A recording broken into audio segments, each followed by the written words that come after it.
Hey everybody, Chad Morgenthaler here with the Jasper Engines and Transmissions. Recap, Smith Lake, Jasper, Alabama. It was the final Southern Open.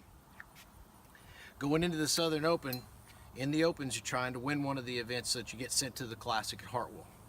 I like Smith Lake, I've been there several times, and it has great big spotted bass in it. Did you know that they took spotted bass out of Smith Lake in Alabama and put them in California, and that's where they've got those 8 and 9 and 10 pound spotted bass now? They originally came from Smith Lake. A little trivia for you there. Anyway, they also got introduced illegally blueback herring into the lake, which means now, that's why the spotted bass are so big there, but they roam like crazy. This time of the year, they really stay deep most of the time, and they follow those herring around. It gets very difficult to catch them. So to target these fish, obviously you use a lot of your electronics, such as my Garmin stuff was critical, trying to find these schools of fish, bait fish, and the spotted bass around them. And then you had to, what I found best was to drop shot a shad colored and size bait, such as this missile bait's Shockwave.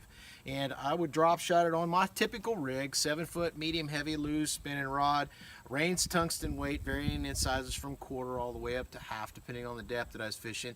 The Gamakatsu 1 split shot drop shot hook, and I always put a swivel on top of it, because as you're dropping down and reeling up a lot, your line gets a lot of twists. That swivel helps keep them out during the day.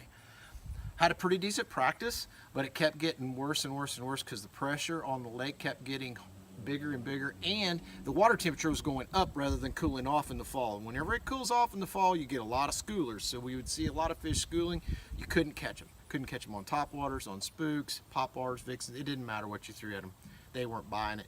So drop shot for me was the best bet. That, and then I targeted some largemouth and could catch the spots on the Lunker Lure Limit Series jig, especially those docks that were in the creeks.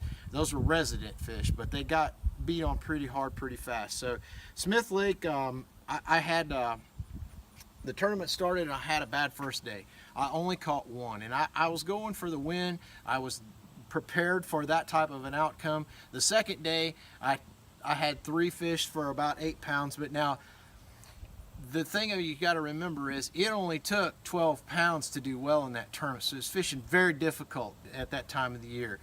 My hat's off to Jesse Wiggins, an Elite Series angler who lives there, ended up winning the tournament. My hat's off to him. He figured it out, grounded out in a creek, and ended up catching largemouth for all 3 days, which is where I probably should have stayed rather than chasing those big spotted bass. But if you want to have a great time, go to check out Smith Lake in Jasper, Alabama, especially around the March or April time frame. You'll catch some of the biggest spots that you've ever caught in your life, and you will have a blast. So there you have it, the Jasper Engines and Transmissions recap of Smith Lake in Jasper, Alabama.